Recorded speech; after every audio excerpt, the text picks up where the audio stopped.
Good morning, good afternoon, and good evening. Welcome, ladies and gentlemen, to the Almeida Racing League for Season 3B, the debut here for this rather unusual season we've had in comparison to the others. My name is Daniel the Zippy Salmon, and joining me in the commentary box is going to be Reese, the Southpaw Racer Gardner, and at the production controls, Rob, the Goatee Campbell. I've got to say, Rob, definitely an interesting season we've got lined up today, with the first round taking us around Interlagos in the LMP3. Did you mean to say Rob there? Because I'm Reese. Oh, good start, ladies and gentlemen. Good start. Very good start indeed. Yeah, Zippy, I've been looking forward to this one. A very interesting format for this new season of the Almeida Racing League. Yeah, we're starting off at Brazil's most famous racing circuit in the LMP3s, which I've had quite a bit of experience commentating races in. It always produces a fun time, and it's a deceptively difficult car to drive. It's definitely going to be testing the mettle of these students of the Almeida Racing Academy. Absolutely, certainly. I've enjoyed driving it a couple of times myself. Never had much success. I think it's got a lot more downforce than you'd first expect without the full-on power of the LMP2. But actually, speaking of the schedule, let's take a look at what you guys are in store for season 3B. So obviously, we're starting off here at Interlagos in the LMP3. Before we really mix it up, we're going the F4 at Road America. That's actually probably my favorite combo in this season. With round 3 having the Pro 2 light trucks, definitely did not see that coming. They're heading to Hockenheim with a closer of the Legends cars. Now that's going to be a lot of fun, ladies and gentlemen, going around a British track of Snetterton 100. Yeah, indeed, and I have to say, Zippy, I'm pretty hyped for rounds 3 and 4. I'm always a fan of sort of off-the-wall, out-of-pocket car track combos, and the Pro 2 light trucks. I've also had experience broadcasting and racing in races with those things, and they are magnificent. That's going to be so much fun. And the Legends car, you know, it's not something you usually see broadcasted races of, so I'm looking forward to it. But for tonight, we should focus on these entry-level prototypes racing around the Autodromo Jose Carlos Paz, and I think the curbs are going to get quite a bit of usage here tonight. If you're curious about the format, we do have the same format, more or less, as we used last season. They've just completed practice. They're in the middle of their 15-minute open qualifying at the moment. We start with two 15-minute heats. The grid for Heat 2 is going to have the top 10 results inverted from race 1, and then we have a 20-minute feature yet to come later on. So 3 races, 3 opportunities to get points, and at least one race where the top 10 drivers are going to be out of position. Well, certainly, and I'm definitely looking forward to seeing how the academy drivers adapt to this new metal, ladies and gentlemen. Certainly, it's a different mix. I mean, we've had the M2, we've had the F1600, and now we've got something with an absolutely insane amount more power, more grip, more downforce. It really is going to be a shocker here. We've got Brian Lockwood, one of the academy coaches there, rocking around in that gold-coloured LMP3. But definitely some new names I'm seeing here in Season 3B, and some regular ones as well. Obviously, Leon Bentvelsen, probably the crowd favorite there. He's there in the number 23 machine, representing Team Orange this time round.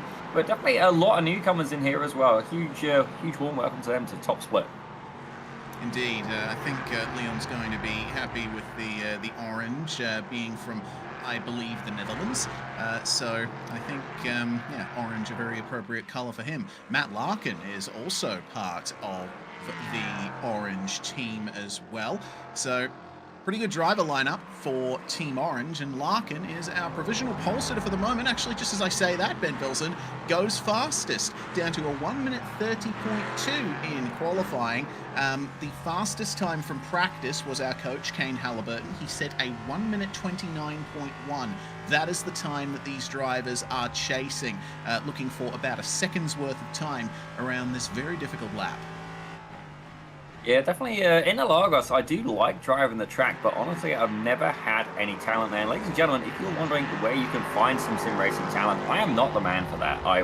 I make no No beefs, no bucks, as I can hear our director absolutely wetting himself in the background, and I'll forgive him for that. It's fair play. But if you do want to try and improve, ladies and gentlemen, you need to get into the Almeida Racing Academy, and certainly check that out. Check out the motor racing checklist as well. There is all sorts of wonderful course material in there that you really, honestly, drivers have been doing the material, and their iRating has been growing very sufficiently. And then not only that, I have attended some of the pit parties that these guys do. And in one of my Princess Approved combinations, it's fair to say I was humbled very quickly. Yeah, of course. You know, there's quite a few drivers here in this league who already were drivers you'd say were pretty good in terms of you know, racing and official racing on the iRacing service, and seeing their journeys, how they've improved with all the material that they've had to work with, and racing against each other, learning through the course of racing in this league. It's just been fantastic to see. You know, we've got a great pool of talent in this league, and I think it's only going to grow.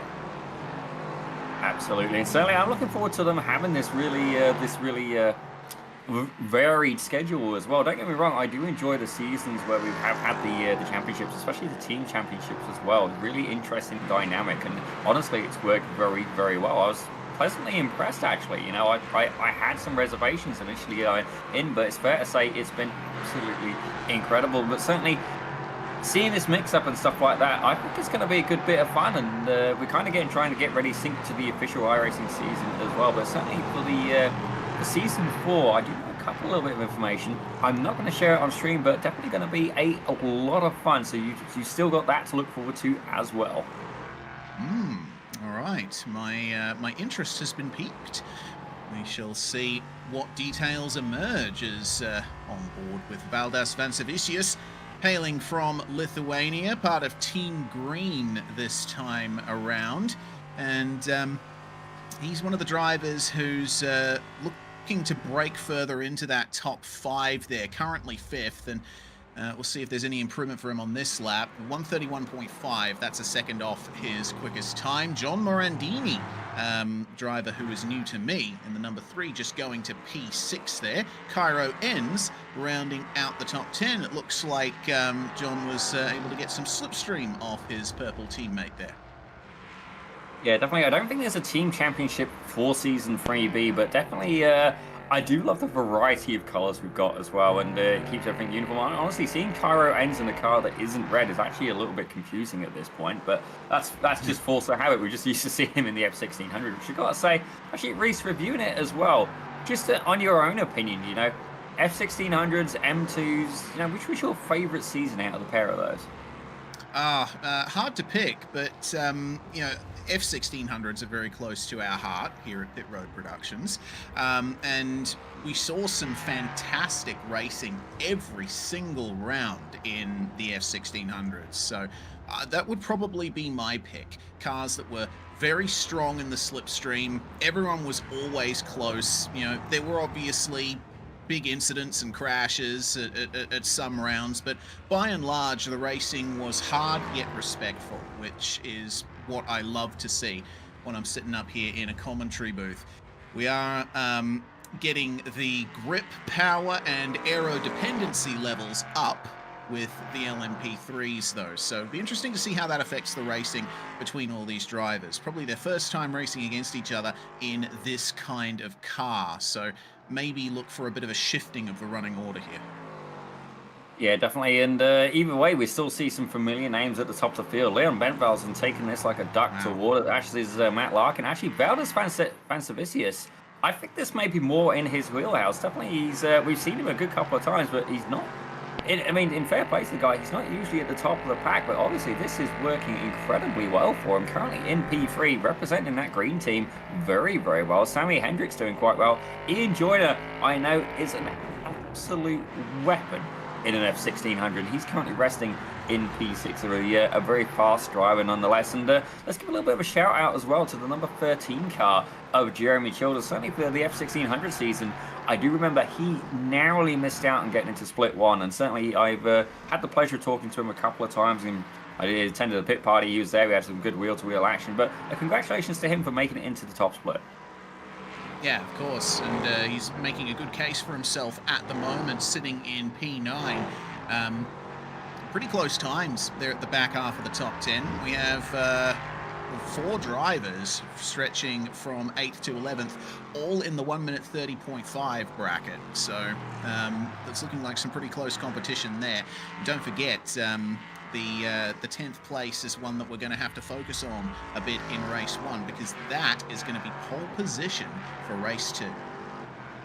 Yeah, definitely something to keep in mind as well. But actually, we don't mention it too often enough, but I think out of all the Academy paints I've seen so far, I think these may be my favorite. Like, don't get me wrong, I obviously got my favorite color preference there, but the white with the gold, personally, I think that's doing it pretty nicely for me. I'm generally not a fan of like a white car, but to be fair, I mean, don't get me wrong, the gold with the gold is obviously #1. Like, I mean, you can't argue with that. But if we take a look at, say, Declan Marsden, for example, I'm finding that paint particularly appealing.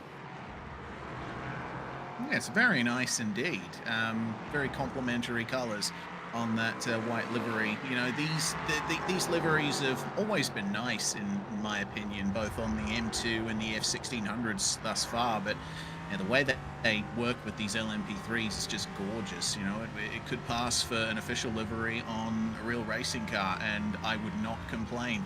Marsden picking up a bit of slipstream here off Yifan Chow, who's making his way to the start-finish line. And Yifan will set 1:31.8, but Marsden taking advantage of the slipstream down that long front stretch at Interlagos to move himself up to P3. Also saw improvement from Hudson Yee in the last few minutes, 1 minute 30.0. Cairo ends the next driver to make an improvement. He's moved from outside the top 10 up into 8th. Absolutely fantastic stuff, and I'm glad to see Cairo's doing well as well. Certainly, I did feel he had a little bit of bad luck, certainly last season in Season 3B, rocking those F1600s. Had a good couple of moments, definitely had a little bit of a misfortune as well, so hopefully he can have a little bit more success here in the LMP3 today. But I gotta say, these cars looking absolutely gorgeous. Now, here's somebody who you may be familiar with, Abdullah Mahmoud, ladies and gentlemen. Now, if I remember rightly, he was the season winner for S1 in Split 2, if I'm not mistaken. Yes, I believe he was. We'll have to see how well he does here in the LMP3. He is a little bit far down the order at the moment, only able to manage a 1 minute 30.9 thus far, and looks like a 1:31.6 in practice, so he has made some improvements on the time there, but that's one of the spots where he just ran wide there. That's one of the places where this track can bite you. Interlagos, of course, a Formula 1 circuit, so it has nice wide flat curbs, but on the exit of turn 4 down there at Descida do Lago, you can't run too far off the curb, otherwise you will get that dreaded off-track 1X, which will invalidate your lap. Sean Haggerty up to P7 as Pascal Weil here shows us the correct line through that turn 4 exit. Yeah, definitely. You can't get getting too greedy on the curves. Don't get me wrong, it's not just that it can unsettle a car a little bit, but saying that, the LMP3s do take them quite well, I've found, in my experience. Certainly, if I think about Road Atlanta, I've not binned it there in an LMP yet, but don't get me wrong, there's still time, ladies and gentlemen. But fair play, you know, as Reese was saying, you've got to watch those off tracks. We're going to give a little bit of a get well soon here. We've got somebody in the chat who's saying that they can't run today because they have the terrible flu. So I'm hoping that they feel better very, very soon. Certainly, being sick isn't very fun, and well, I mean, don't get me wrong. I mean, I'm a pretty sick and twisted individual, but certainly being physically sick is definitely no fun. So here's to a warm recovery. Yeah, absolutely. Hope to see you out on track at the next round when we jump into the F4 at Road America. Hudson Yee, for now, is finding his way through, and it looks like qualifying is going to be done here. It is, of course, a multi-race server, so there's a hard cut to the end of qualifying. Snap your fingers, and everyone is gone off the racetrack and getting ready for the grid for the first race of the night. This is going to be a very competitive one with Leon Benfelsen starting on pole position. Hudson Yee joining him on the front row. Team Orange locking it out. Declan Marsden, third place alongside Ian Joyner, who made a late improvement in the session. Matt Larkin rounding out your top 5, starting alongside Pascal Weil. Sean Haggerty and Valdas Vansavicius will round out your top 8, with Sammy Hendricks and Cairo Enns rounding out your top 10. We have a look at P11. You got Earl Dunk, the New York driver there, alongside John Morandi. He's there taking P12. Jeremy Childers takes P13 with Adam Mika in 14th. Rafael Romansky, that's the name that we were pleased to see. Welcome back. He's there in 15th with Thomas Niemenem. My apologies there in 16th with Abdul Rahman in 17th. Brian Lockwood, the coach, is there in 18th. I'm thinking he was probably going to black flag himself and start at the back with Yanis in 19th. Johan Kyo in 20th with Andrew Calabrese in 21st. Kane Halliburton in 22nd. And Mark Frederick, the Benelux driver, in 23rd. Yes, I believe Yanis's last name, Theophanopoulos, is a bit too long for our overlays to contend with, so we do apologize for that one. And Tuomas in the number 4, his last name is Nieminen. I have Finnish blood from a few generations back, so I think I have an affinity for those Finnish names. Regardless, we will see what the drivers have to deal with when they come round for this race start. A shorter formation lap at Interlagos, starting on the run up to Ferradura, which is the start of the real twisty section of this lap. You'll get a slow motion tour through the complex of hairpins that defines this circuit. It's a circuit of two halves, really, Interlagos. You've got the entire run from Junsal, the last real proper corner, all the way around to Descida de Lago at turn 4, and then this infield section of the racetrack where I think there's going to be a lot of overtaking opportunities. I definitely think it's going to be a very, very spicy circuit indeed. And I'm seeing a little bit of a pattern here at the front of the grid, and it goes with orange, ladies and gentlemen. Certainly the top 5.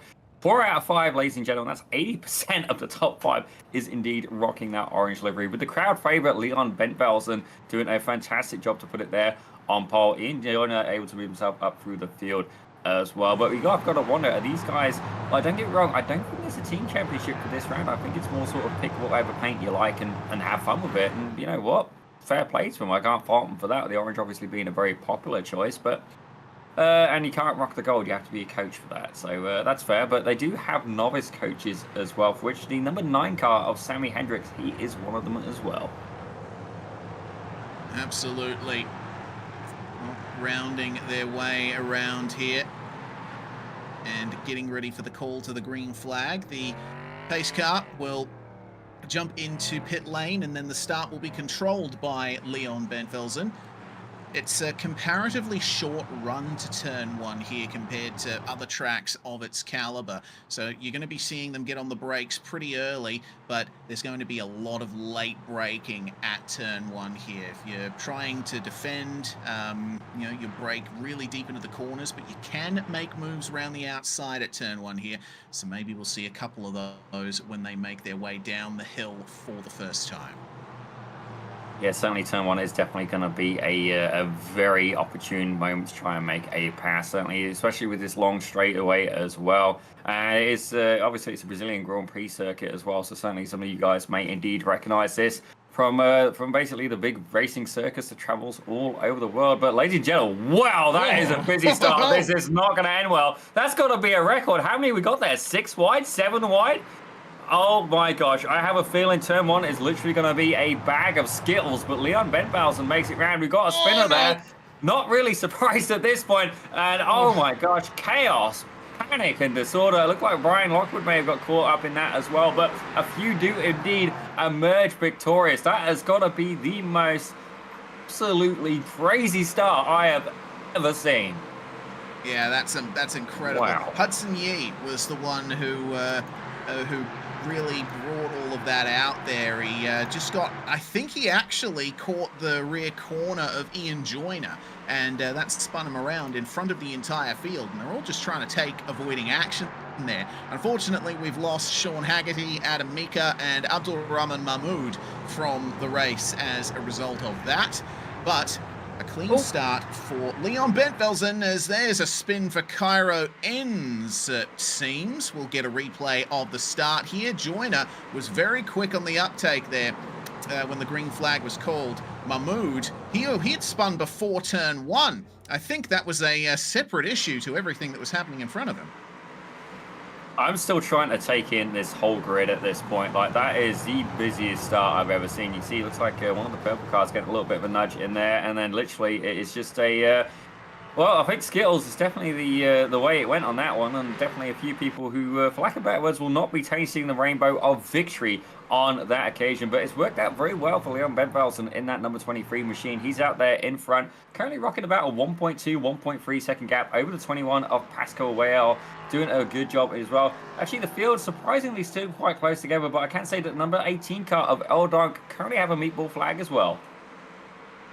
Yeah, looks like Earl was potentially involved in a couple of problems, and well, we see what happened to Haggerty there. It looks like that's actually, oh yeah, that's on the exit of turn 2, sort of through turn 3. You see the rear end of the car was destroyed there. This is what happened to him. So he made it through the incident that caused the big wreck, but it looks like he suffered some understeer there through turn 2 and ended up catching Joyner, potentially. Unless that was a different driver I was looking at there in the orange car. But, yeah, quite a few victims out of turns 1, 2, and 3 thus far. Well, it's definitely been very interesting so far, and I'm still trying to get over that race start. I'm going to be saving the replay for that one. That was absolutely incredible. Actually, I'm looking forward to seeing how Swellier reviews that one as well.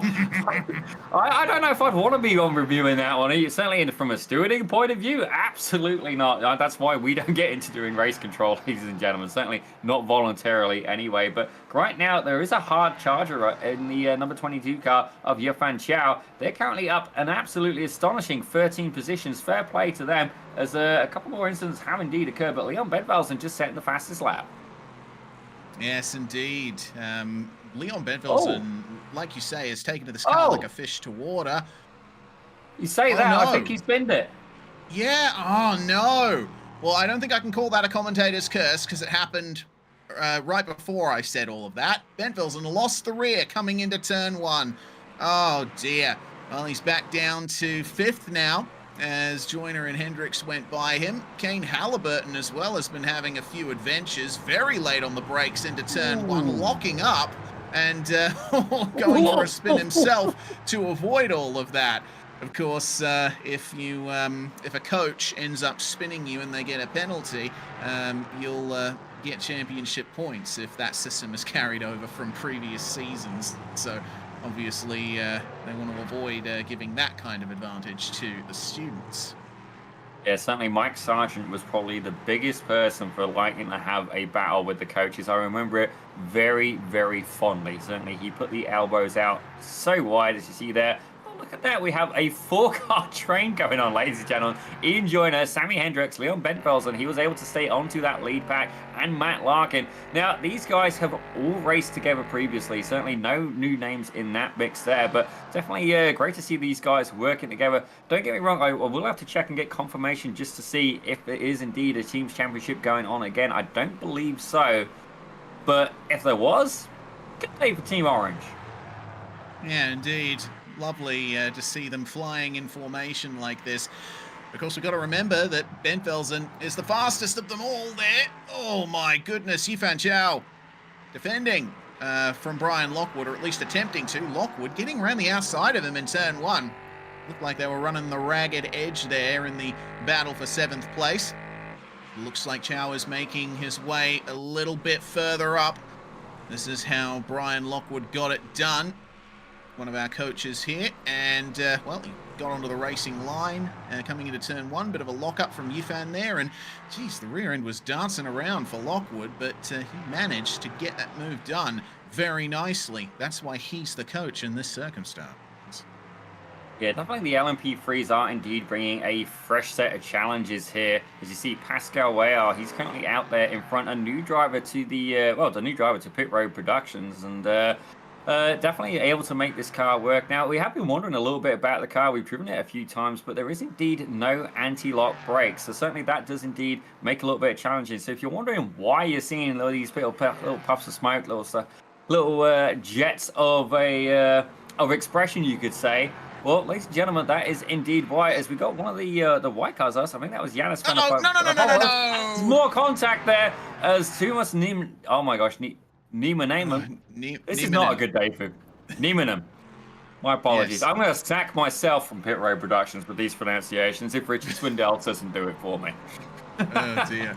Well, that incident was started by Yanis Theophanopoulos having a spin, avoiding action being taken by John Morandini, and it looks like Nieminen tried to thread the needle between the two of them, and ultimately it didn't work out for him. Keep our eye on Morandini for this one. He had to check up and run over the curb, and then Nieminen decides, I'm going to go for the inside, but no, Theophanopoulos was still there, and unfortunately he's gotten some extra damage out of that one.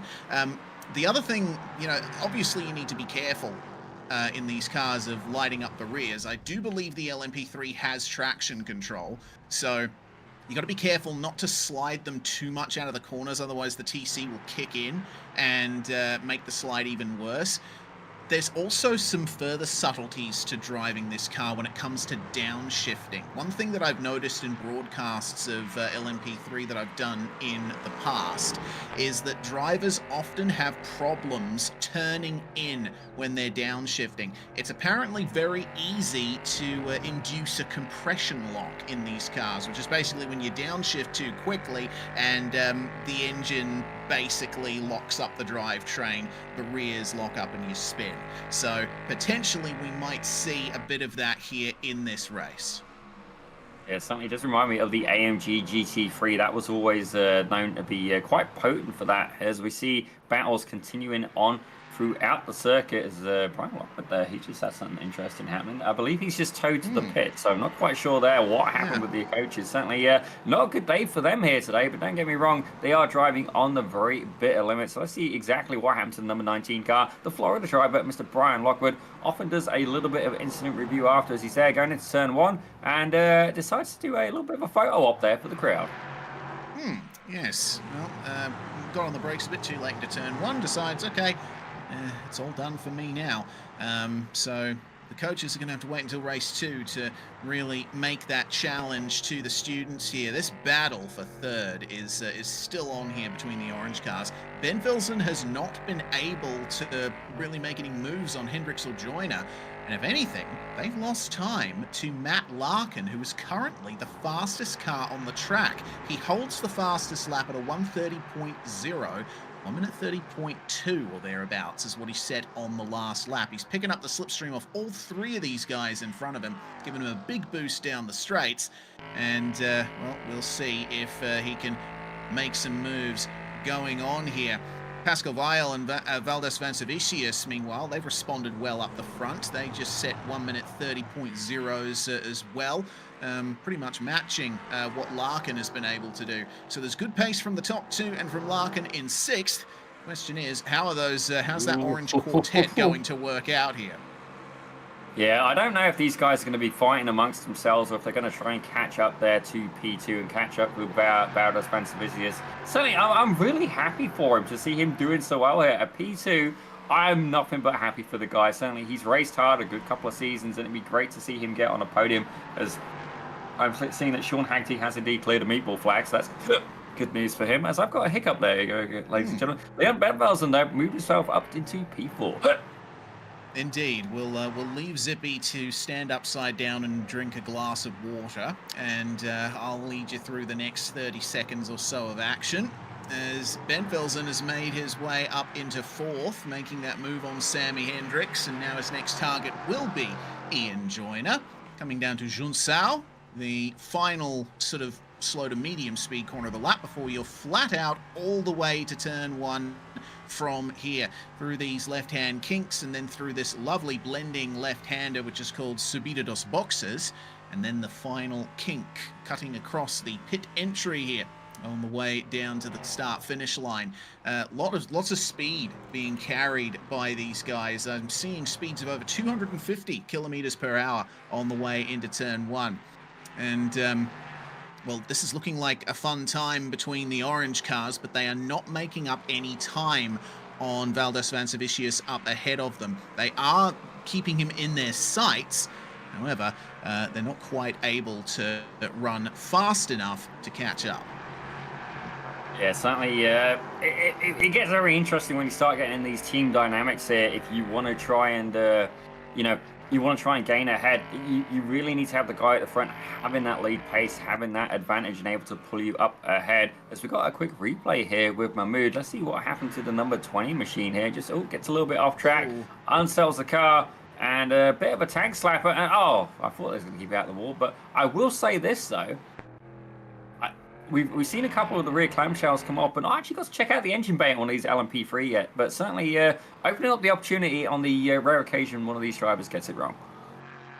Yeah, indeed. This thing has a sort of low-revving, throaty American V8 behind the driver. So they do produce quite a bit of power here. The Ligier JSP320. It's a lovely little car, and it's obviously a fun time racing this thing. Keep checking in with our leader, Pascal Weil. He's still running those sort of mid 1 minute 30s, and I saw the rear end chattering just a little bit on the way into turn 1. He's going to have to try and manage that as Valdez Van Servicius takes the fastest lap of the race. First driver, along with Ian Joyner, to get into the 1 minute 29s on race pace. Yeah, these cars are definitely starting to get a little bit quicker. The fuel line is indeed getting a little bit lighter. And I can confirm, ladies and gentlemen, there is indeed no team championship. And honestly, I get it, Bubba. In some ways, I'm a little disappointed because I just love how it's become one of the key features of the Almeida Racing Academy is that it's incredibly close there from Ian Bentbels. And certainly the 24 and the 23, they may be numerically following. But if they get any closer, we're going to have to get into decimals. Certainly, Leon Benbaz are looking to get to position 3.5, looking at how close he was just then, but definitely backed off a little bit there. Ian Joyner maybe a little bit nervous, but definitely from my experience, not a driver who is easily shaken by any means. Very, very comfortable behind the wheel as he's there, currently residing in P3. Sammy Hendricks actually up 4 positions, but I'll have a quick look now. The hard charger is indeed still the number 22 of Yifan Kiao. Yes, from 20th to 10th thus far. Very well done indeed from Yifan. And we're only going to have a couple more laps to go here, if not this being the final lap. Looks like that's going to be the case, because Pascal Weil just crossing the line with under 1 minute 30 on the clock, which is a lap around here. So white flag is out, and that means that things are going to start increasing in intensity. There's Barney doing his job up there on the flag stand. Yifan is keeping John Morandini and Yanis Theophanopoulos at bay. But things are starting to get leery here in the orange fight. Ben Velzen has moved up into 3rd. Joyner back to P5. Something's gone wrong for Ian Joyner off of turn 3, I believe. And he'll be put back to the back of this pack here by Larkin if the move can be completed through Ferradura. And there we go, Larkin. He's just about completing the move, but you can take the outside line. It's so many corners around here. Joyner's trying desperately to hold on to this. Yeah, these guys that keep going side by side, I wonder if they do actually understand that you can go nose to tail, but fair play to them. I love a good battle. As we see Pascal Weil, he's been doing an absolutely fantastic job, starting back in about P6, ladies and gentlemen, currently resting in P1. One of the few drivers rocking the purple car as well. Definitely no teams championship here today, but a great debut here at the Almeida Racing League. And not only that, a great debut on Pit Road Productions as well. Bringing the 21 car across the line in P1. You're going to see Valdez Van Servicius. He's there in 2nd. Very proud to see him get that with Leon Bentbels in the crowd favorite in 3rd, Hendricks in 4th, and Matt Larkin there in 5th. As we got a quick look at this battle at the end, I got to say it was fantastic so far. Ian Joyner versus Matt Larkin, I believe. Yeah, but it went wrong for Joyner. He spun on the outside of Bico de Pato. There's the name of that hairpin. So, yeah, unfortunate there for Joyner. Has to settle for 6th. Yanis Theophanopoulos almost passes Hudson Yee for 11th. Thomas Niemanen, who has been involved in an incident or 2 thus far in this race.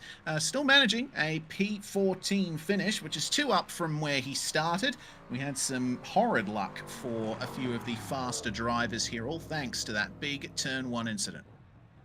Yeah, definitely. I wouldn't mind reviewing that again at some point. That was absolutely just diabolical. I want to actually count how many cars wide we had that, because that was, don't get me wrong, we've seen them go like 4 wide in like an F1600, but these are a bit bigger than that. Like this isn't a small car by any means. So I'm definitely curious to see how many we had going. Don't get me wrong, the session may indeed be clicking over it as well, so no expectations there. But here's the results, ladies and gentlemen. You can see Pascal Wehr was able to get that P1 with Valdas Mansavicius in P2. Crowd favourite Leon Bentvelsen was in P3 with Sam Hendricks in 4th. Matt Larkin closing out your top 5 with Ian Joyner, unfortunately. He had this great battle there going, but still managed to hold on to P6. Cairo Enns could see him up there in P7. Jeremy Childers making his top split debut in P8. Declan Marsden in P9 with Yafan Chow, the hard charger of that race, in P10.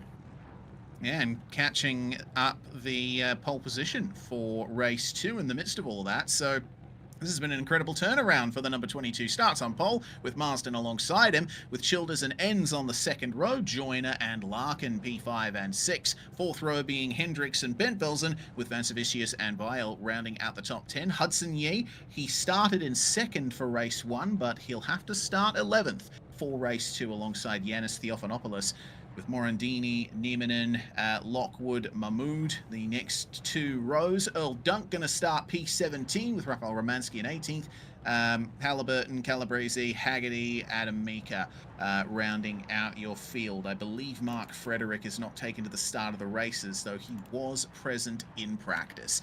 So, waiting for the grid timer to run out here. And, well, this is, as I said, a massive turnaround for Yifan Chow from New Jersey. And he is, I mean, his pace in race 1 was all right. I gotta wonder how long he's going to be able to hold on to that P1 position, because his best lap in race 1 was a 1 minute 31.3. We had our front runners dipping into the 129s in race 1, so I think we're going to be seeing a little bit of drama here and some shuffling in the top 10. I'm wondering if we're going to get a race start like we just had. Like that's still, I'm going to harp on about it, but that's literally getting clipped and going in a future pit road production promo video or something, because that was absolutely incredible. Like, we used to commentate in this stuff on a frequent basis, and that was the most insane start. I mean, I'm not knocking them by any means. It was incredible.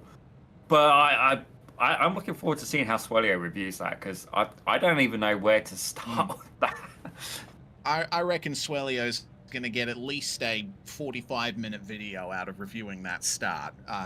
If he could go through every single driver in the field and see how they responded individually to what was happening around them, that would make for some excellent content that I'd certainly be looking forward to seeing. Regardless, we will get our eyes in on the overlays there, because Rob's just worked some magic behind the scenes and shown us who's in what color there, so we don't have to be looking at the cars directly to see who's driving what color.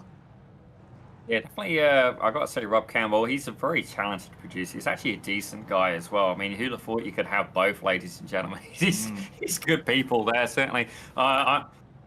Yeah, Triple Threat, he's there saying, okay, we better, put a pin in that balloon before it does indeed burst, ladies and gentlemen. But if I'm seeing a big pattern here again, ladies and gentlemen, obviously Team Orange having a little bit of a photo opportunity here as well. But I do see that it's going to be a very fun race. Declan Marsden's going to be leading us off. Actually, no, sorry, my bad. Yifan Kiao is going to be leading us off in that 22 car. Hard charger from the last race, and one of the only people rocking that green car. I'm just in the force of this being a team's championship as well there, Reese. And I got to say, my OCD just loves the fact that it's matching paints, albeit in different colors. My OCD just loves it.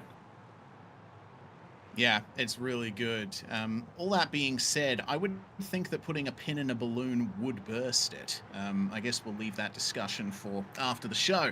But coming round to Jun Sao to end the formation lap here, and you can see Yifan is raring to go here. He's testing out the response of the car there in the lower gears. It's something that you learn very quickly when doing rolling starts. You got to be in the right part in the rev range, and this is obviously a high capacity V8 behind the driver in these cars. Produces quite a bit of low down torque, so you can start reasonably most places in the rev range, but I think first gear is going to be the be all end all here on the race start. Yeah, definitely. Yeah, I'm looking forward to seeing how this is going to go down. I do wonder if maybe we should get a chopper cam or a blimp cam. Depends on where the blimp is going to be at the time. Certainly, it's been very, very hectic, and I'm looking forward to the anticipation, ladies and gentlemen. Look at that. And okay, how many we got? We got one, two, Mhm. three, four, potentially five. Oh my gosh. How am I supposed to commentate on this when it's so much fun? And already Oh we've got one of the purple cars gone no! around. That's definitely not too surprising. Chaos, panic, and disorder. It is a little bit of repeat there from race one. Definitely. Oh Oh dear. my Oh god, it's my. even worse. It's even worse than race one. So who are the casualties from this one? Sean Haggerty has got some damage to the front. Leon Bentvelsen involved as well. Morandini struggling to get the car going. We also have Andrew Calabrese, who's completely destroyed the rear end of his car. It looks like Rafael Romansky retiring from the race as a result of all of that carnage. That's going to be something we will definitely have to review. Yifan Xiao has lost the lead of the race, and Ian Joyner has managed to rocket himself up to P1. This is going to be a fun one. See what people can do to make their way past him here, as that looked like one of the Team White cars having trouble getting past Yifan. Yeah, I definitely think cold tires may be a part of this, but let's give a quick shout out to Kane Halliburton. You can see him there in the number 5 car just ahead. He's up an absolutely incredible 13 positions. And then let's start keeping in mind as well, the guy right behind him, Earl Dunk, number 19 car.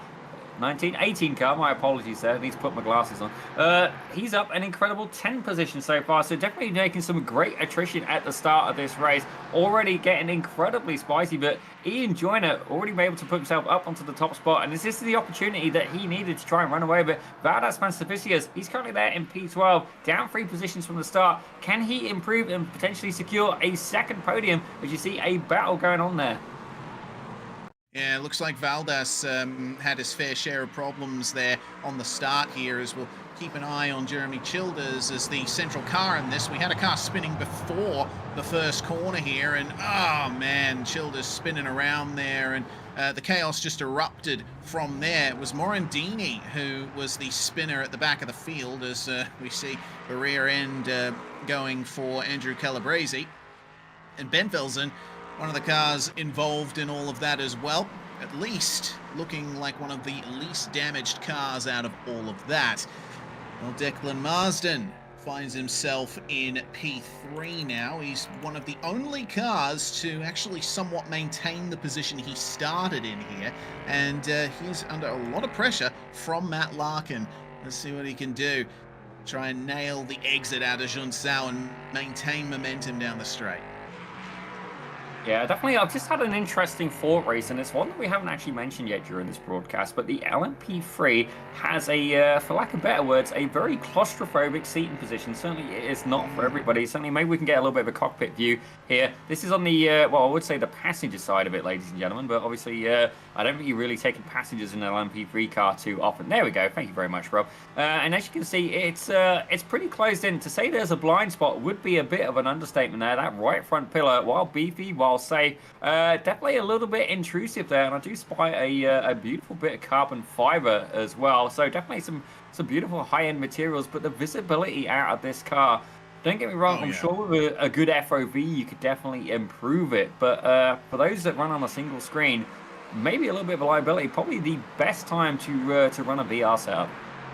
Yeah, indeed, or with some really big triple screens as well, as Van Savicius fights with Thomas Niemanen out of turn 4. One other thing that you might not catch at first glance unless you've driven the car is that the steering wheel is actually offset a little bit from the center of the driving position. Weil here having a bit of a problem in the hairpin, and oh dear, clattering into the back of the Team White car and then falling to the rear. It's a bit of a 0-0 moment for Pascal, who, of course, won at the first race here.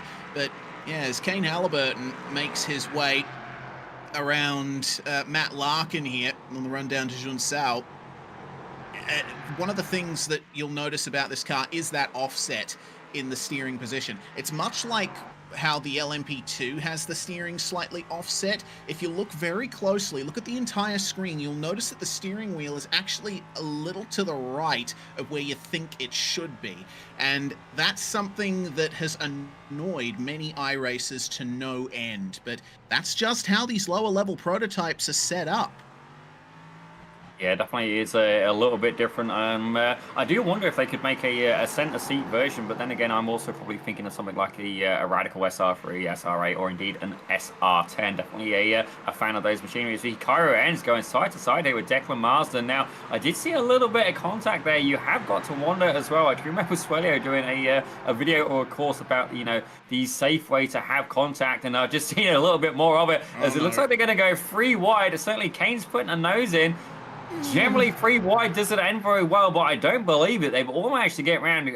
Halliburton comes out emerging, and look at that, Matt Larkin going for a move as well. Cairo ends getting hung out to dry a little bit there, fights back into the left-hander. Beautiful camera work as well, but it looks like this battle is going to continue. Certainly, Interlagos providing a lot of side-by-side opportunity. Yeah, you know, oh no, I've just seen problems for Vansavicius and Chow. They have fallen to 15th and 17th now. I mean, a great battle that Larkin was able to take advantage of there, but this just happened. Yifan making his way into the right-hander. Does he get clobbered from behind? No, loses it by himself on turn-in, and that ends up turning around Valdes Vansavicius as well. Oh, that is not good for either of those drivers who were certainly looking for a good result here in race 2. Just didn't go off right for either of them. And, I mean, for Vansavicius, where do you go in a situation like that? Chow was sprawled across the racetrack, and it's hard to tell where someone's actually going to roll off if they're holding the brakes like that. Yeah, he definitely did everything he could do there. You could see he was hard on the brakes. It was just a little bit of an unfortunate tap there for Chow. And don't get me wrong, he'd already started to lose it. Nothing that, you know, at that point, I think he was along for the ride. And honestly, if you're thinking about hardware as well, it's at those moments where I find that having the stronger, the more higher-end wheelbase starts to come into play. Something if you do need some sim gear, check out either Logitech or indeed Podium One, who do indeed support Swellios. We see another car gone off there. I think that's Mahmoud there, the number 20 car. Definitely not adjusting to the LMP3 as well as he would have liked. As we're seeing a battle going on here between Yanis Theophanopoulos and Adam Mika. As that's a big slide from Pascal. Oh, that is huge there. Weil once again with a big spin. Fortunately, the tarmac runoff in that area saved him. And oh no, now Adam Mika has the back end of the car just shoot off like a rocket, and that's going to aerodynamically compromise this car. At least the engine will be cooled nicely, but that's far from ideal. There's your view of the rear end of that car, Zippy. You can clearly see the V8 configuration of this car. A very complex rear suspension setup. Nice big diffuser on the rear of these things as well that provides a good amount of downforce through the floor, but Adam Mika will have that at the back of his mind here. He just wants to recover something from this race that has not gone his way. Yeah, definitely a little bit unfortunate. Well, I did enjoy taking a look at the engine bay. Certainly, I have been known to work on cars. I'm even licensed to do it, ladies and gentlemen. I'd say these things happen. Who'd have thought? But interesting racing so far. Leon Bentvels, I'm hiccuping again. Leon Bentvels looking to try and recover. Currently down 3 positions from where he started. But the hard charger right now is indeed Kane Halliburton. He's up in P2, about 0.4 of a second behind Ian Joyner in the 24. Indeed, and Kane Halliburton is just about to pressure Ian Joyner for the lead here. And this is going to be a fun fight for sure. We've just ticked over the halfway mark of this race, and it's been a huge run up through the field from Kane. Of course, he was one of the many drivers who DNF'd race 1.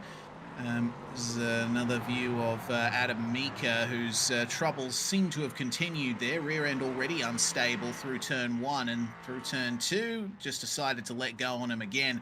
I think there might be some aerodynamic properties of that sort of rear shell of the car that are obviously absent at that point. Checking back in with Valdes Vansavicius, who's trying desperately to recover something from this race. The number 87 coming off that podium in race 1. There's plenty of varying fortunes here. Up ahead, a change for positions. Sammy Hendricks has put Newman back into 8th spot as Van Savicius stays in the slipstream with Theophanopoulos. Hendricks here finding his way out of turn 3, and he's got quite the gap ahead. And I've just seen Leon Benvelsen has had an issue as well, so we might have a lot of replays to go through here. Oh, man. Oh, I think that's what happened to Benvelsen. Oh, yeah. Dear. Definitely had a little bit. It looks like Pascal was along for the ride in that one as well. If we actually go from a cockpit view, perfect. Look at that. Thank you, Rob. If we go into a cockpit view there, you can see he's just going along. Benvelsen's had a little bit of a moment. It just rolls back. Nothing he can do. Absolutely mullered, ladies and gentlemen. Yeah, that was a fair hit. And well, that's basically the same thing that lost Benvelsen the lead in race 1, isn't it? Coming into turn 1, it's already quite a difficult corner because it tightens up halfway through, and so you've got to be careful of where you actually put the car. But these machines, they have such a difficult to manage rear end. It's very easy to make that kind of mistake. Yeah, definitely. I've never had too much success in these cars. I do enjoy driving them, but I've never had the pace here. Certainly, it's not one of the Zippy-approved cars, ladies and gentlemen. And don't get me wrong, I do enjoy it, but I've just not had the pace. But you see here, Jeremy Childers getting into a little bit of a battle now. You see himself and Yifan Chow both down pretty heavily in positions for this race, but looking to try and improve. As you can see there, this battle does indeed continue. Very, very close so far. About 3 attempts, actually less than that now. The side-by-side, ladies and gentlemen, so there's going to be a battle going into turn 1. Can they get it done cleanly? You can see there, Childers up on the inside. Is he going to be able to make it stick? He's going to have a tighter line there. Incredibly close. Has the 22 car there in the way. Not quite able to get it done, and the battle continues. Yeah, so we'll flick our way a bit further up the field. Halliburton has succeeded in passing Joyner for the lead, and now the 24 is under attack from the 2. Declan Marsden trying to challenge for 2nd spot. This is how Halliburton got it done. He really likes taking it 2-3 wide into Ferradura, which is one of the more difficult corners around the track to go 3 wide, especially because that's also the narrowest point of this racetrack. Well, Joyner fought him very hard into the next corner, but Halliburton secured the inside line for the left-hander, and he's just running away with it now. It's a 3-way battle for 2nd place between Joyner, Marsden, and Larkin. Yeah, definitely going to be some more action on the go as we have just under 3 minutes to go, ladies and gentlemen. Marsden now looking to try and move himself up into P2. You see Ian Joyner just ahead. Very strange in Ian Joyner in something that isn't an open wheel car. I've got to say, it's a little bit confusing for me. But right now, Marsden is definitely applying the pressure. See Matt Larkin, he's lurking a little bit further behind, but it's got pressure there from Cairo Enns. That is a Almeida Racing League regular, ladies and gentlemen. Good to see him up in P5 in that 332 machine, and indeed in one of the few purple cars on the grid. Indeed. Unfortunately, it looks like Yifan Chow has become our next addition to the retirements list. Lost the rear end coming through the right-hander after Ferradura, and then got clobbered by Childers, who I don't believe had much time to react to that. Yeah, it's telling me as well that Jeremy Childers has got a black flag as well. Not a meatball, so Chow does have a meatball, but Childers has got a black flag, so he's potentially has a little bit of an incident point limit at this point, as there you go, onboard shot. Not really a lot that he could do in that thing. He's along for the ride, but Cairo Enns currently resting there in P5 as we go back to Ian Joyner in the 24 car. Marsden looking to try and take away that P2 from him. It is indeed a battle for the podium, but they've got to keep in mind as well, lurking just that little bit behind is Matt Larkin. He's about 2 seconds back, at least on this lap. If these guys start fighting, he can be very quickly into that battle as well. Yeah, not much time, though, because the white flag is in the air, and Kane Halliburton, already crossing the line there in the lead, got 2.2 seconds over Ian Joyner right now, who looks safe into turn 1 from Declan Marsden, but it's all about the exit from turn 2 right here. If you can get that right and just hug the inside here through turn 3, then you will be able to carry the slipstream down to Desida do Lago at turn 4. How late do they get on the brakes? It looks like Marsden making up a ton of time on the way into the corner, but seems that Joyner is focusing on his exits here. Yeah, certainly. There's some interesting discussion regarding corners as you see there. That's even closer again by Martin, but I do have to feel, especially at this track, there is Whoa! going to be a tactical time to make a pass, and I wouldn't say that was the spot to Oh do it. no! As there's contact, I had a feeling it was going to happen, and Martin coming off a little bit worse there in the number 2 car, definitely damage on the right front corner. And if I'm not mistaken, he is indeed going to tow that car. Here's another look at it here. You see Joyner's gone a little bit deep there, but not quite the room that Marsden was looking for. The UK and Irish driver sadly retiring to the pits. Definitely a high-risk maneuver, but good news there for Matt Larkin, who's managed to move his way into P3 as we're looking at Kane Halliburton, one of the Almeida Racing Academy. He is one of the coaches, and you can see why, ladies and gentlemen, with an I rating of almost 8,300, it's fair to say he's had a very good race, up 18 positions, rocking the fastest lap as well, as he's also just black flagged himself. So fun stuff there. That should put him at the back. It may indeed mess with our results a little bit, but a good race there by Ian Joyner as well. He gets the P2 with Matt Larkin P3. As we see Earl Dunk now, he had a good race as well, up 12 positions. So excluding the coaches, the hard charger for that race. Yeah, really good race from Dunk there. He should be very happy with his performance there. I think the same for Hudson Yee, who started towards the back of the field, as well as Thomas Nieminen. Abdulrahman Mahmoud is going to finish in 11th place, and it looks like second last of the cars remaining in the race here. Haggerty and Calabrese, after many repairs, they made their way back out onto the circuit. But Jeremy Childers, last car on the lead lap, one of the last cars running here. So yeah, it's sad to see how a race can be turned around in an instant, but we've seen that for the majority of drivers in this field here. Check it out, and across the line go the Team White cars, and that will be race 2 run and done. Now we prepare for the 20-minute third race, which is going to be coming up after the 5-minute warm-up session. Very entertaining night so far. Yeah, definitely. These race starts have been absolutely diabolically interesting, and I'm sorry I keep harping on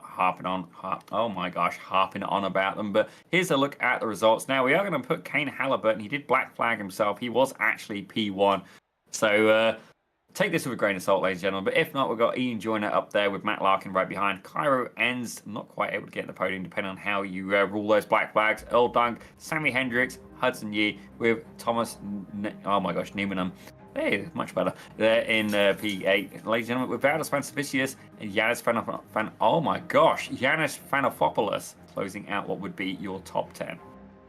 Yes, that's 3 difficult European names in a row there, Zippy. I do feel for you there. Halliburton classified 10th after he black flagged himself, with Mahmoud finishing in 11th place. Jeremy Childers and Declan Marsden rounding out the top 13 there. Lockwood, one of our many retirees from the race, only a lap down. Yifan Chow retiring. Same for Bent Velzenbeil, Mika, Haggerty and Calabrese. They actually made it back out onto the circuit there at the back end of the top 20, but couldn't make up any positions. We also lost Rafael Romansky and John Morandini from the field. Of course, Mark Frederick still not present in the server and unlikely to make it for race 3.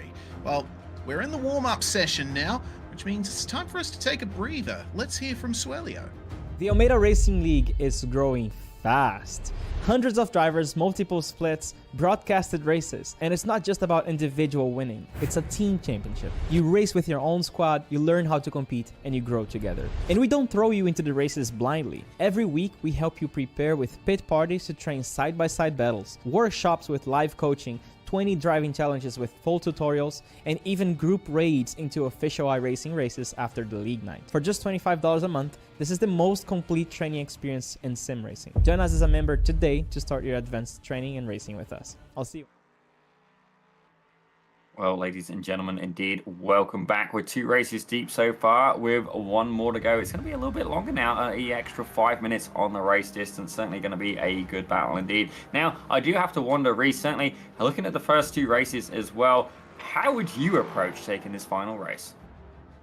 I would just hope that I make it through turn 1 and survive, because it seems like both races so far, even on the run to turn one, there's been problems for people. And I think, again, that comes down to the difficulty that this car has on, especially on cold tires, downshifting into the first corner there. You know, the car can whip around on you very easily.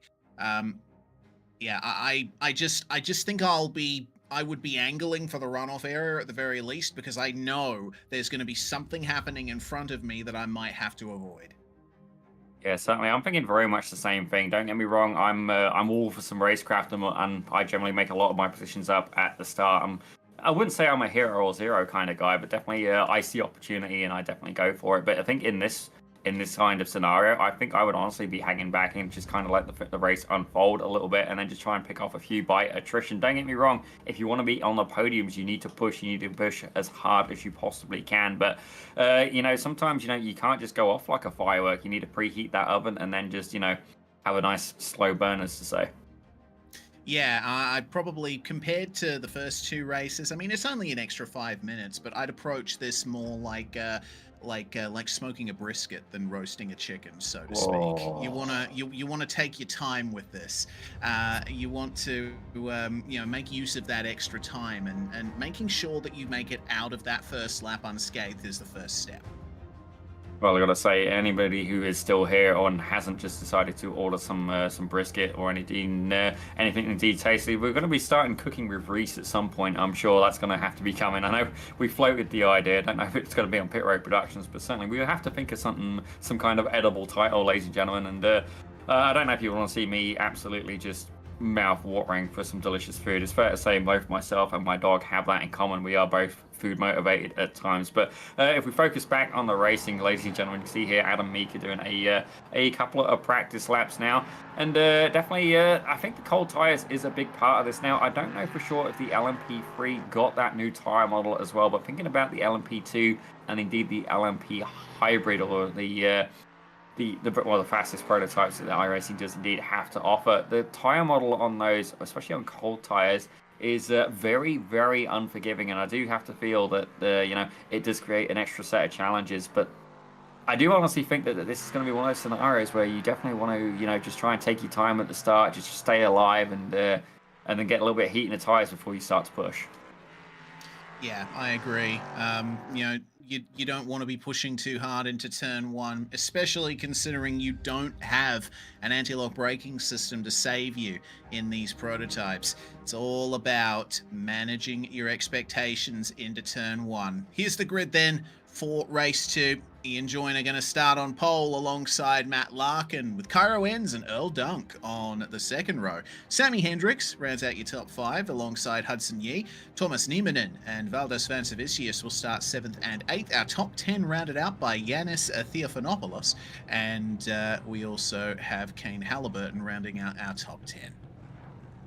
Have a look at P11. You got Abdul is there with P12. You got Jeremy Childers as we have a look over at P13. Declan Marsden, hopefully a better race for him. He's going to be there. Brian Lockwood is showing up as P14 with Yafan Chow in 15th. Leon Bentvelsen, he's there in 16th with Pascal Whale in 17th.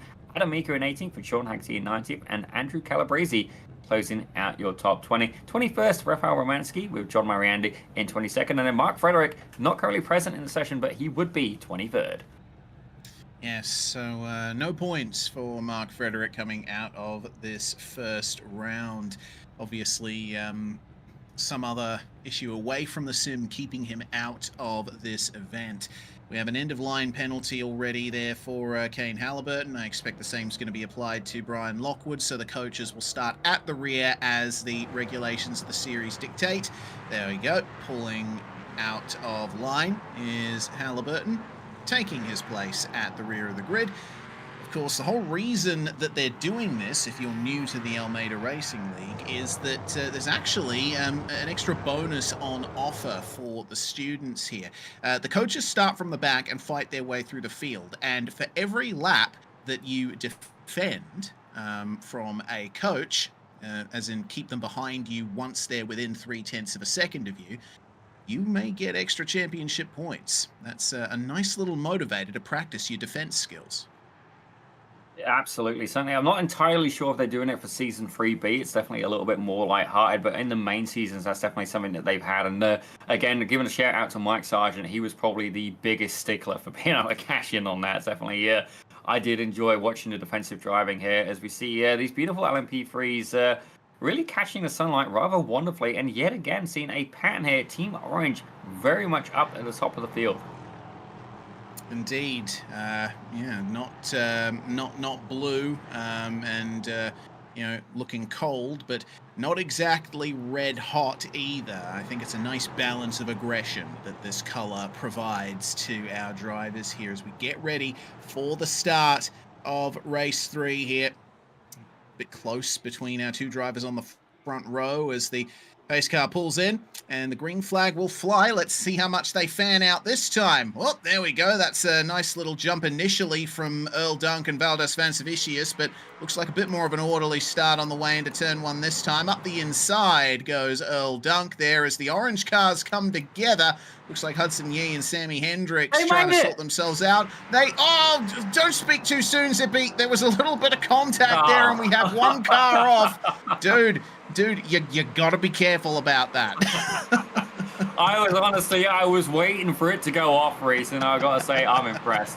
I was thinking about, you know what, for this last race start, I would have just gone and hugged the inside and held on for dear life. But it looks like a lot of these guys have made it through. John Morandi was the only casualty that I can see there so far. Looks like Andrew Calabrese, he may have indeed started from the pit lane. I understand that as well. Definitely something I did debate. But Brian Lockwood not actually black flagging himself. He did indeed start in P13, so he's looking to see if he can up and improve. But right now, Ian Joyner at the front of the pack. Can he stay there? That's going to be the question. That is the question indeed. And, oh, a little bit wide there for Cairo Ends. Runs up over the curb. That's going to allow Matt Larkin by him, but he should still defend from Earl Dunk. On the subject of Calabrese, yeah, he did start from pit lane. And in fact, in race 2, after that opening turns incident, he said in the text chat, pit lane is the safest place. So, yeah, he's decided to avoid the worst of it and just circulate there at the back. Maybe he'll make up some positions over the course of the race if the tendency to spin is anything to go by. Yeah, definitely. I'm seeing a couple of moves going to potentially be happening there into turn 1, maybe a little bit back further through the field. But right now, Matt Larkin is indeed, he's resting in second place. Got a little bit loose there. Who's gone through there? That's Niemann there in the finish driver in the number 4 car. He's definitely going to have a slowdown for that, but thankfully able to avoid any car contact, available to keep that car rolling. As oh my, somebody's just gone very wide there in the background in one of the white cars there. Definitely the scenic route. But you can already see Kane Halliburton has made his way up through the field already. Currently resting in P13. Yes. He's got a sea of green ahead of him here, getting up the inside of Adam Mika, coming into Ferradura. His next target will be Valdes Vancevicius, as Valdes and Yifan Chow were having a rollicking good time, side by side between Declan Marsden and Adam Mika, with Pascal Whale there in the midst of it all. Pascal on a bit of a recovery here. He's already up 3 positions from where he started. Speaking of positions gained, Leon Benfelsen currently up into 7th, 9 positions gained. It wasn't a very good race 2 for him, and he missed out on victory in race 1. So this is going to be one final chance at showing what he can really do in this car, in which he seems to have some really good pace. Yeah, he's definitely got potential. Let's find out exactly what happened to Sean Haggerty. I thought I saw a little bit of puff of smoke earlier on. Here's the number 17 car. And, yep, listen to it. He's just gone... Okay, that doesn't look like a driving error. That looks like a abort mission. So, obviously, something's come up for Sean Haggerty. I'm hoping everything is okay in the real world for him. Definitely these things do indeed happen. But right now, we're on board here with Earl Dunk in the number 18 car, making a great debut so far. Yeah, doing quite well. He's got Sammy Hendricks right behind him, and if the F1600 season was anything to go by, Sammy Hendricks is one driver, once he appears in your rearview mirrors, you think, oh, here comes a little bit of trouble. Not to say he's a dirty driver, but he certainly loves to go for those moves. So Earl's going to have to keep an eye out for that. Hendricks is measuring his pace for the time being, though. Not going for a move unless it clearly presents itself. Mark of a very good sim racer there. Let's see if Hendricks can break into the top 4 here. He's definitely more confident on the brakes than Dunk is. Yeah, definitely. He's not a man who's going to pass up an opportunity. We'll put it like that. And I definitely feel for him. But I do have to feel, certainly here at Interlagos, it is a tactical time to make a pass. Sure, you can pass in that later section in the middle part of the track. But here, I think, is the time to break it really count. Certainly, you see some beautiful camera work here by Rob Campbell. But they're getting ready to come down that start-finish straight. And I think this is the move to go for. You want to get tucked in as tight as you possibly can. Ideally, hug that inside line. And you got to say, you know, is he going to pay off? And that's exactly what he's doing. Hendricks there on the inside. Is he going to be able to get it done? A little bit of a wiggle there from Dunk. And, yep, Hendricks manages to sneak by up into P4. Well done there. Textbook maneuver at turn 1. Also saw Joyner and Larkin side by side in the braking zone for the lead of the race. Turns out Larkin is really starting to pile on the pressure here on the number 24. Well, Joyner, for the time being, has, I think, the lead in terms of round points, potentially. It's going to be difficult to decipher how all those points are going to stack up, just because the results have been so varied for everybody from race to race. But a 6th and a 1st thus far, I believe, might just beat a 5th and a 2nd with Joyner versus Larkin's race results so far there. Cairo ends, joining the battle promptly. So let's see if the Team Purple car will be able to find his way through further up the podium places. Yeah, the Canadian driver, I do actually wonder whereabouts in Canada he is. Don't get me wrong, I'm out in a part of the world where nobody tends to really care about it, ladies and gentlemen. Let's be real, Nova Scotia is not known for having great racing heritage, albeit we do have the wonderful Atlantic Motorsport Park here. As we've got a quick replay from Brian Lockwood. Let's see what's happened to the number 19 car. Definitely my favorite paints on the grid. I do enjoy the gold, and it looks like a little bit harsh on the power. Don't get me wrong, Brian Lockwood, very capable driver, but the LMP3, perhaps not on his Princess approved list. No, it looks like he lost the rear on turn-in, actually. That's the thing with this car. Often you'll find that the rear end is breaking free a lot earlier than you'd expect, especially if you're watching the car from the outside. I think Lockwood had already lost it by the time that he got to the middle of the corner there. Well, regardless, that's going to be towards the back for Lockwood. For Halliburton, though, finding his way potentially into the top 9 there as he switches back to the racing line here. And look at that, cutting underneath Yifan Chow. That is a magnificent maneuver. Yeah, that was definitely a little bit of a shocker. I didn't see that one coming, but Halliburton definitely surprise for Chow there. As you see, Vance has had a front row seat for it. Let's take a quick look here of the replay. So he goes, gets it, cuts it under. I gotta say, yeah, absolutely beautiful move there. Perfect timing. Beautifully done. And it looks like Ian Joyner's lost the lead. Matt Larkin found his way through. Looks like Joyner actually ran a bit deep into the heavy braking zone after Ferradura. This is what happened. He was just over the curb there, and Larkin was having to look up the inside. So Joyner left in the space there, gathered himself up, but this corner here is a bowl-shaped corner, and if you have the outside line on exit, you can really launch yourself out of it.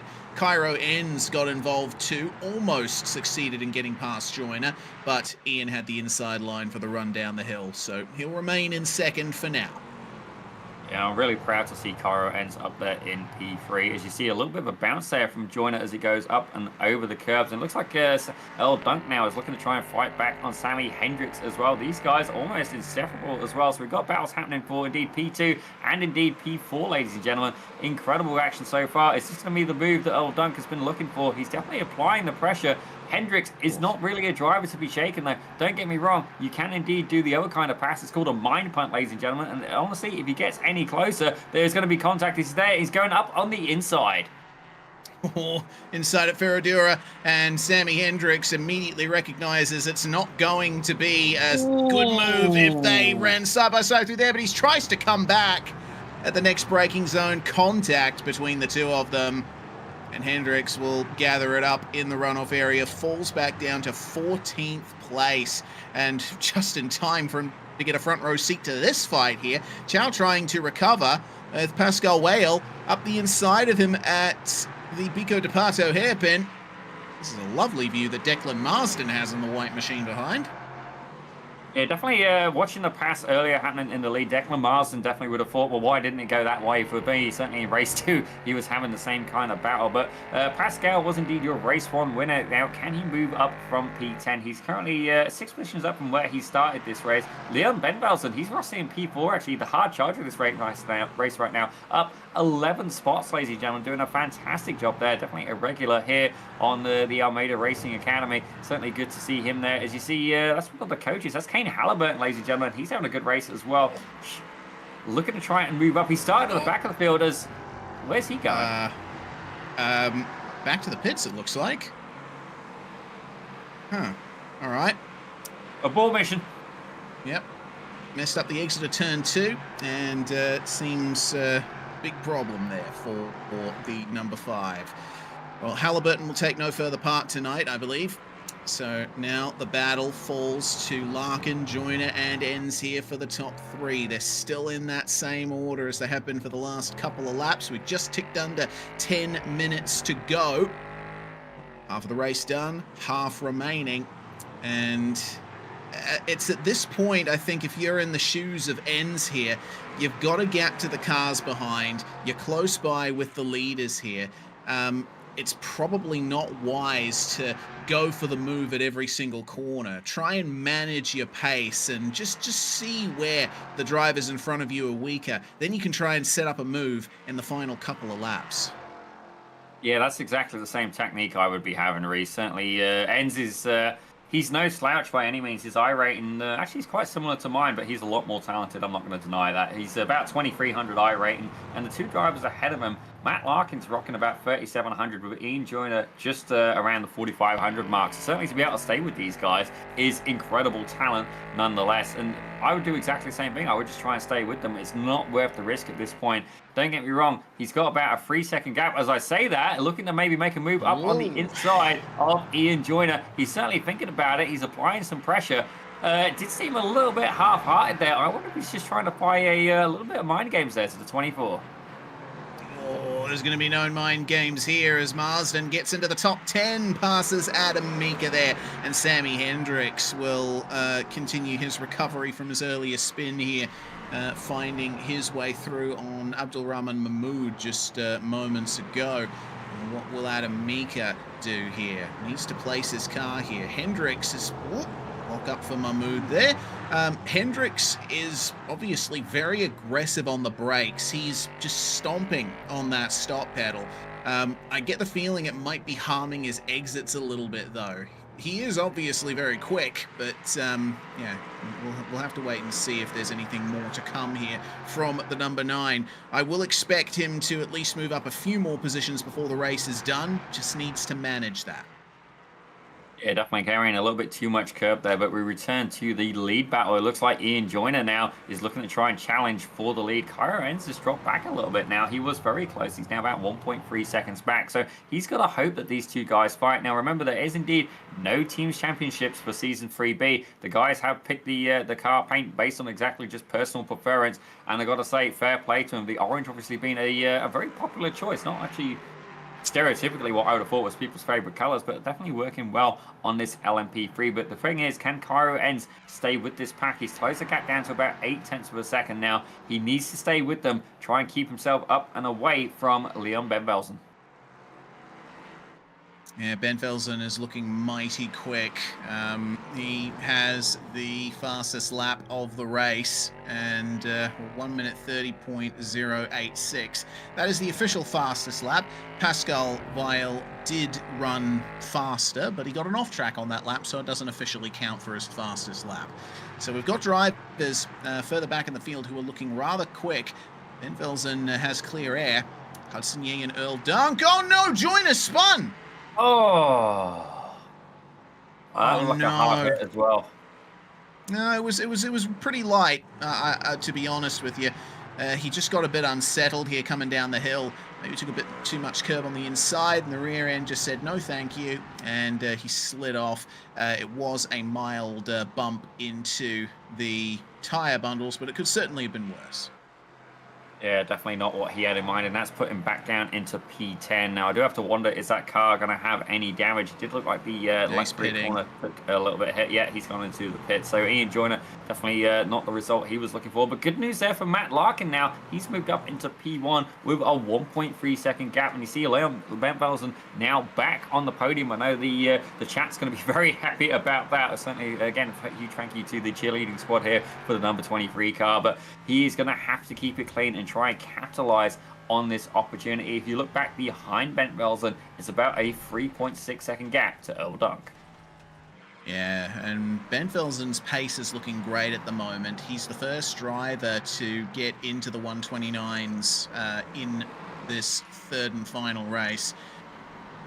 But he is far away from all of this mess. Abdul Rahman Mahmood contending with Brian Lockwood there, who's found himself in P11. Adam Mika still holding on to the final position in the top 10. Marsden has left him far behind. But these 5 cars here, we have Mahmood, Hendricks and Childers bringing up the rear of this. Still unclear exactly how this order is going to pan out. Well, definitely, still with 5 minutes left to go, a lot can indeed happen, as this looks like one of the best battle groups we've got going on, and certainly we've got one of the coaches in there as well, Brian Lockwood, lurking there in P11, trying to apply some pressure there to Adam Mika just ahead, who's actually, Adam Mika up an incredible 8 spots so far. Actually, hard charger right now is indeed Leon Bentvelsen. He's doing a very, very good job up in P3. But this is going to be the textbook move. You see Lockwood coming up on the inside. Can Mika fight back? I don't know how hard I would fight. You see there, Abdul Rahman Mahmood looking to try and apply. He's gone a little bit deep there, and that's going to open the door for Sammy Hendricks, who's now trying to go around the outside. You see Childers lurking in the background as well. This is going to be an incredible freeway fight. Oh, it certainly is. But there's going to be no benefit to slipstream for either of these 2 drivers. Who's the last of the late breakers? Hendricks round the outside on the racing line, gets it done, runs a little bit wide out of turn 4 to complete the maneuver. I suppose that's an off track in the bank that he can make a withdrawal from. Moving further forward, Valdes Vansevicius holding on to P6. It's been a good recovery from him after what happened in the second race, and there's lockups happening everywhere you look. It's very easy to do in this car. Yeah, definitely the lack of ABS of a car of this kind of caliber does indeed present a set of challenges. Certainly, you can make some adjustments in the sim as well in your hardware, but definitely a lot of it's muscle memory, and it may feel a little bit different to what some of these drivers are expecting. Initially, you want to apply a good amount of pressure and then actually back it off as you get into the slower speeds. Otherwise, you will just basically lock up and skid the wheels. That's a late defensive move there. As Pascal looking to go up on the inside. It didn't pay off the defensive move as, oh, that's gone a little bit deep. That's Thomas Niemann there taking the scenic route through there. But it looks like Pascal was able to get that position stolen away from Vansevicius. And fair play to him. It was definitely a hard-earned pass. Certainly was. I think Vansevicius, trying the weave a little bit to block the advance of Pascal, but the door opened to the inside, and the 21 went, yes, please. Now he's right on the back of Hudson Yee and Earl Dunk.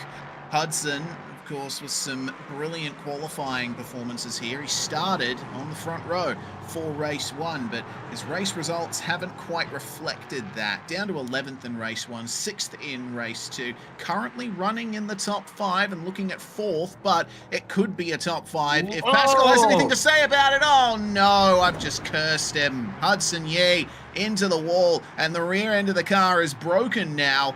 He won't be able to find his way around here. Oh dear, carrying a bit too much speed. I think he's now just become aware that the rear wing of that car is gone, and I think that's going to be the end of Hudson Yee's night.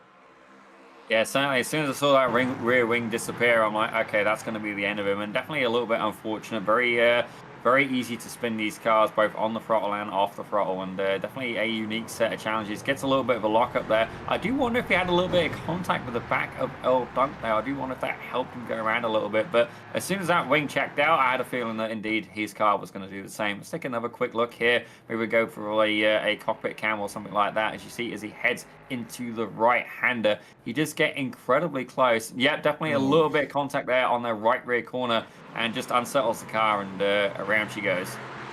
Well, Dunk and Pascal Bail side by side through turn 4. It looked like we saw potentially Vansavicius losing out in the midst of that as well. Declan Marsden has been fighting his way up for the rest of this race.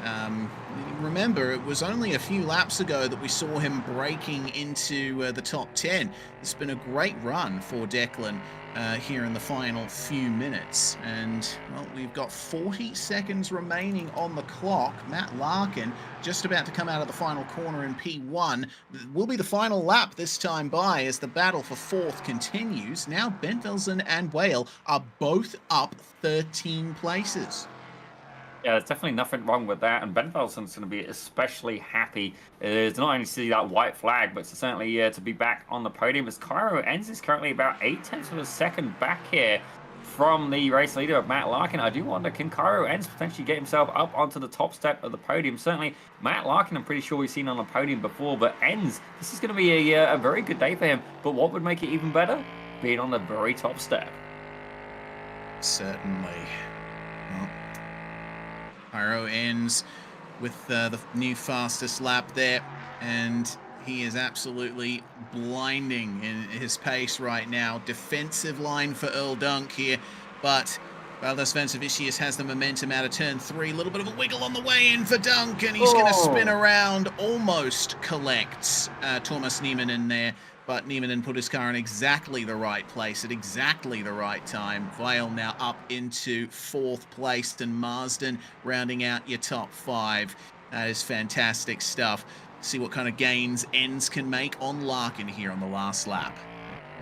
Yeah, definitely, he has dropped back a little bit. The gap was about 0.8 of a second, but these drivers may indeed be stronger at some parts than others. But I do think at this point, to catch up a second in that straight is going to be very challenging. He's going to have to go terribly wrong there for the 1-1-1 of Matt Larkin, as Cairo Enz will be making, I believe, his first time up on the podium. Damn proud of him, the Canadian driver. Fantastic stuff. But ladies and gentlemen, the American driver, it looks like it's a Nissan 350Z going sideways, ladies and gentlemen. Fair play to him with that. Probably, I think it's 3.5 litre V6. He manages to take the win with Cairo Enz in second. And ladies and gentlemen, the crowd favourite, Leon Bentvelsen, is going to come across the line in 3rd. Fantastic stuff for the podium. As the Pascal there, he's going to come 4th with in 5th. Ladies and gentlemen, Declan Marsden.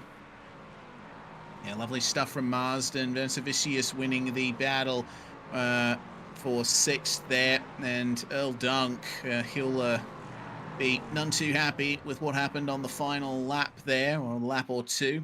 Yifan Chow as well, having some trouble in the midst of that. Andrew Calabrese had a very quiet race, starting from the pit lane, but picking up positions purely by surviving where others didn't. And that's going to be your final finisher here today. Interlagos really turning it up as Larkin wins for the first time in the season tonight, with Cairo Enz in 2nd place. Bentvelsen was a 3rd, a 16th, and a 3rd from his results tonight. Weil managing to get into 4th place, with Marsden rounding out your top 5. Valdes Vansavicius in 6th. Then it's Niemanen, Lockwood, Mika, and Hendricks rounding out your top 10, with Earl Dunk finishing down in 11th. Could have been a solid top 10 for him, with Mahmoud finding his way to P12, with Childers, Romansky, Morandini, Chow, and Calabrese, your final finishers there. Ian Joyner, unfortunately, making a mistake at the end of the lap on one of the laps, just past the halfway point. Destroyed the rear end, unfortunately. Couldn't make it around. Classified a lap down, with Ye 2 laps down. Halliburton, Haggerty, Theophanopoulos retiring from the event. In the final race here today, well, Zippy, looks like we have a couple of drivers getting ready for a chat up here, and it looks like the first one you pulled in is Cairo Enz. Well, I gotta say, Cairo, what an absolutely fantastic result for you today, and I believe it's probably your first podiums here at the Almeida Racing League. And I gotta say, a huge congratulations to the Canadian driver yourself. But tell us a little bit about how this LMP3 felt around Interlagos.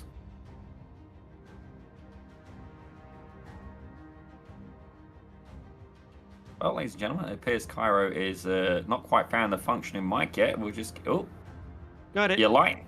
Oh, there we go, Cairo. Welcome back. By all means, can you hear us? Okay. Yes, I can. Sorry. So, yes. As for the question, started off this week kind of rough. Normally I run open setups, so moving to a fixed setup, I felt like the car understeered like an absolute pig. It took me a little bit to get to grips with exactly what the car needed in order to get the rotation down. The pit party helped out a lot. I was actually starting behind Kane during one of the pit party races, and I noticed he was using the track very differently from the way I was doing it. I adopted my line to what he was doing, and I cut off 4/10 just from that. And then going into the race here, I don't know what happened. I pulled off an extra 4/10 over my previous best, and yeah, it feels good. Feels good to have a podium. Everybody here has been driving really fast, and it's great to race with these guys. Yeah, definitely. It did appear that the race starts were indeed a very hectic moment. You've been able to emerge quite victorious, but I gotta say, it's great to see you up here on the podium. Damn proud of you. Certainly, I did feel in the F1600 you were hit with a little bit of bad luck. It's almost like a black cat ran across the racetrack every time you had a race, and I did feel for you. But Cairo, before we let you go, is there anybody you'd like to shout out? Shout out to everybody at the Almeida Racing Academy, especially Brian. I had a coaching session with him late into last season. I've actually used some of what he taught me there today, and it's completely transformed my racing. So if anybody needs a coaching session, hit up Brian. This guy is amazing. Also, shout out to everybody watching, my family, and yeah, shout out to you guys for your amazing productions. I always enjoy watching it. I always watch it after the race.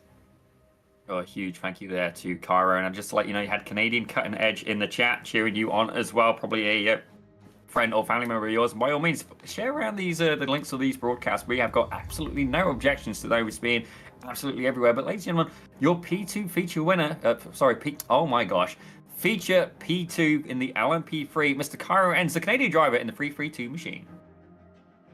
Thank you, guys.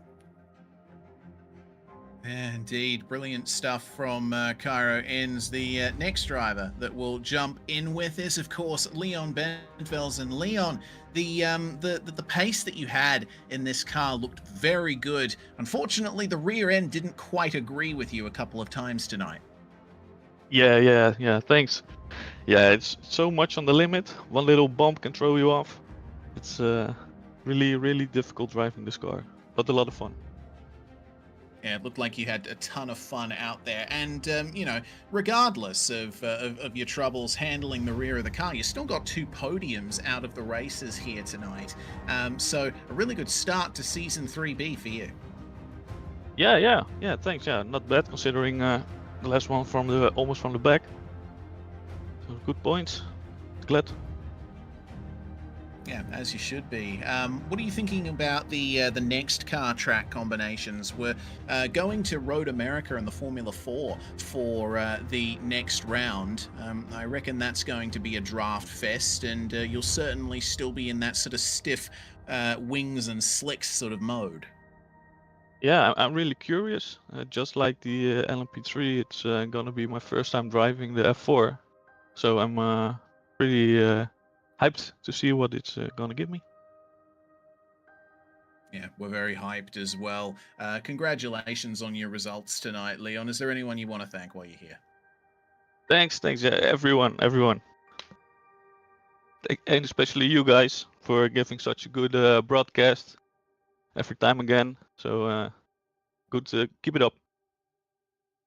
Well, thanks very much, Leon Bentvelsen there. We'll let him go and celebrate his double podium here in races 1 and 3 tonight. Zippy, I understand we may have Matt Larkin next up here. Well, I got to say, Matt, a huge welcome to you, and a fantastic job, able to win the feature race. Tell us a little bit about how Interlagos went for you. And those race starts are a little tricky, huh? You're telling Yeah, me. I wasn't. I was falling back more than I should have on the race starts. The first two I think were good. I just was trying to survive. But even the third one, I just got like, my timing wasn't right to get going there, and I lost a spot. But it's really just trying not to die at the beginning, and then just hanging with people. And then I think our pace is so similar, the up front here, except Kane, of course, that it's just better to kind of just hang behind somebody and just try to pressure them and wait for them to have a wiggle or something, and then just be ready to kind of pounce on the opportunity when it arises. Yeah, definitely a very valid technique as well, and certainly one that I've generally liked to employ on multiple occasions. But I gotta say, those race starts, you were 100% right. It was some of the most incredibly tight pack starts we've ever seen here on Pit Road Productions. I believe there may have been 6, if not 7 wide at times. I'm gonna have to go check the broadcast and count. That's how many cars wide it was. But Matt, coming into this, tell us a little bit about the academy side, about how you guys all prepared for this race. Yeah, so this is kind of a little different season than we're normally doing. We have different cars every week, different tracks, of course, and but it's very similar in what we're doing. We're having a workshop Monday, and they're teaching us something about either racecraft or finding some pace, and maybe specifically this week, like learning a faster car like this and being comfortable with it. And then and then we have a challenge video we review that Kane makes for us. That's ultra fast and breaking it down for us so we can figure out how to go faster. And then we have like open practice sessions where everybody can jump together and practice racecraft and go for fast laps. And then we have pit parties where we all go out and battle each other, and we do like a little side-by-side practice throughout the whole track for a few minutes together. So it really helps us get ready for a good clean race as much as we can. And then we can run officials all week obviously too, and it's great to use the skills you're learning for the car track combo throughout the week and take that in officials. And then we do our race Saturday, and then Sundays we all get together and join the officials at once. So that's fun to do after the race is over. Definitely a lot of good reasons to join the academy. Don't get me wrong, there's multiple iRacing leagues out there, but this is the only one I know where you literally have a coach showing you the way to be faster, and then not only that, you got the materials, and in the usual season you have the team championships as well. But Matt, we're going to let you go. Congratulations there on getting that main feature win, and we're looking forward to seeing you next week in the Formula 4 at Road America. Awesome, thank you. See you guys. Well, ladies and gentlemen, that was Matt Larkin. Great to have him up here in the booth. But that's just about going to bring it to a close here on Pit Road Productions. I got to say, Reese, what an absolutely action-packed afternoon, morning, evening, wherever you may be, whatever time zone you may be. I don't mind, ladies and gentlemen. Certainly, I just appreciate you here being part of the journey. But what an absolutely fantastic event that was. Yeah, indeed. I'm really looking forward to the next round. Road America, Formula 4, it's going to go off. And the LMP3, I'm glad to have called another race in this car. It's a fantastic car to drive. It's fantastic to watch the racing in it. And, we're seeing a lot of varied results from this first round. So I think this is going to be a very tight championship fight. Absolutely, I couldn't agree more, and certainly my experience of certainly doing F4 in officials usually ends in carnage, ladies and gentlemen, so I have a feeling it may indeed be a spicy one. But I think that's going to be it from us here on Pit Road Productions, and indeed, if you're watching on Swelio's channel, thank you very much for tuning in as well. Be sure to check out the Academy, and absolutely check out Swelio's materials as well. If you want to go faster, ladies and gentlemen, why not start with the guy who started as a pianist, then became a sim racer, did coaching, made a course, and now literally went and won the Real Radical Championship in real life, and now drives in IMSA. I gotta say, if you're looking for a reference, it doesn't get much better than that. But ladies and gentlemen, thank you very much for tuning in, and we'll see you at the same time again next week. The Almeida Racing League is growing fast. Hundreds of drivers, multiple splits, broadcasted races, and it's not just about individual winning, it's a team championship. You race with your own squad, you learn how to compete, and you grow together. And we don't throw you into the races blindly. Every week, we help you prepare with pit parties to train side-by-side battles, workshops with live coaching, 20 driving challenges with full tutorials, and even group raids into official iRacing races after the league night. For just $25 a month, this is the most complete training experience in sim racing. Join us as a member today to start your advanced training and racing with us. I'll see you on track.